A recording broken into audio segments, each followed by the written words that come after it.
CBSE ने 2025 के board examination को लेकर 5 बड़े चेंजेज किए हैं। ये चेंजेज कौन कौन से हैं जो 2024 के बोर्ड एग्जामिनेशन में किए गए? तो सबसे पहला चेंज है कि डिजिटल कॉपी की चेकिंग होनी है। और सीबीएसई जिस तरह से पहले था कि बोर्ड एग्जामिनेशन की कॉपी की चेकिंग को लेकर एग्जामिनर रिस्पॉन्सिबल नहीं थे, इस बार एग्जामिनरों को रिस्पॉन्सिबल बनाया गया है। एग्जामिनर से एक बॉन्ड भराया जाएगा, पहले ही उनको ये इंस्ट्रक्शन दे दिए जाएंगे और उनकी कॉपी चेकिंग की पूरी रिस्पॉन्सिबिलिटी एग्जामिनर की होगी। और एग्जामिनर के साथ कोऑर्डिनेटर होते हैं और उसके ऊपर एएचई असिस्टेंट हेड एग्जामिनर होते हैं और फिर हेड एग्जामिनर होते हैं। तो ये 4 लेयर तैयार किए गए हैं। इसके अलावा सीबीएसई के जो ऑफिशियल्स हैं, एक एग्जामिनेशन की कॉपी सेंटर पर कम से कम 2 सीबीएसई के ऑफिशियल तय करेंगे जो कि इन बोर्ड एग्जामिनेशन को लेकर, कॉपी की चेकिंग को लेकर इंस्ट्रक्शन देंगे। और उनकी ट्रेनिंग की जा रही है। अभी जनवरी में ये ट्रेनिंग इंटेंसली होगी, जो कि डिफरेंट कॉपी चेकिंग करने वाले सेंटरों पर उस सब्जेक्ट के इंचार्ज के रूप में जाएंगे और इन कॉपी की चेकिंग को करने, और जिस तरह से कॉपी की चेकिंग हो रही होगी उनको ध्यान में रखते हुए सारे इंस्ट्रक्शंस देंगे। या सीबीएसई को यह भी बताएंगे, रीजनल ऑफिस को, कि कहां पर सही कॉपी की चेकिंग हुई, कहां पर गलत कॉपी की चेकिंग हुई। और इसके आधार पर उन कॉपी की चेकिंग को लेकर भी कई सारे निर्णय लिए जा सकते हैं। यह बहुत बड़ी और इंपॉर्टेंट बात है जो कि आपको जाननी चाहिए थी।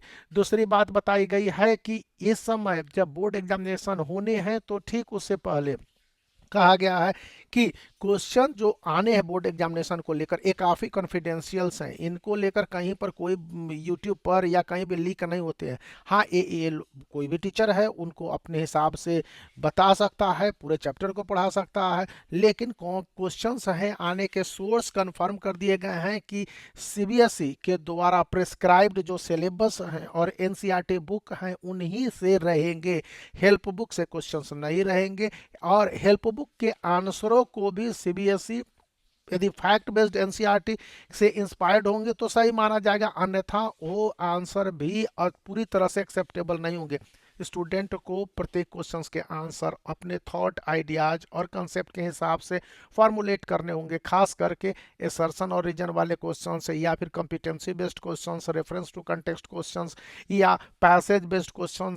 यहाँ पर मैथ में, फिजिक्स में, केमिस्ट्री में न्यूमेरिकल्स के साथ साथ जो सम है, सॉल्यूशन है या कैलकुलेशन पार्ट है या फिर इक्वेशन बैलेंसिंग पार्ट है, कार्बन एंड कंपाउंड में बताया गया है, कार्बोलिक्स ग्रुप्स हैं, फंक्शनल ग्रुप्स, सॉरी कार्बोलिक्स ग्रुप्स मैंने कह दिया, फंक्शनल ग्रुप्स हैं, नोमेनक्लेचर है, इनके लिए जो भी डायग्राम बनाने होंगे, बायोलॉजी में भी डायग्राम को लेकर बोला गया है, वो अलग से मैं बता दूंगा कि ये जो फिगर्स हैं, ग्राफ हैं या फिर आइडेंटिटीज हैं, इनको क्लियर किए जाने चाहिए।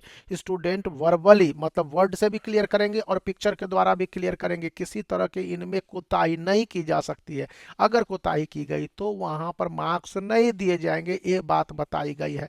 थर्ड और सबसे इंपॉर्टेंट बताया गया है कि जो भी आप डायग्राम बनाते हैं, चाहे वो केमिस्ट्री में हो, बायोलॉजी में हो, फिजिक्स में हो या मैथ में, ज्योमेट्री में हो, तो उसको क्लियर करेंगे, उसको नॉमिनलाइज करेंगे, उसका नेमिंग भी क्लियर करेंगे। और डायग्राम आपके पिक्चर के हिसाब से पेंसिल से बने होने चाहिए। यदि पेन से बनाते हैं तो उनमें गलती होने की संभावना रहेगी और ऐसे में उन डायग्राम को लेकर कोई भी मार्क्स देने की गारंटी नहीं लेता है, क्योंकि जहां पर आपके डायग्राम के इंस्ट्रक्शंस होते हैं उसी के हिसाब से तो फॉलो किया जाएगा।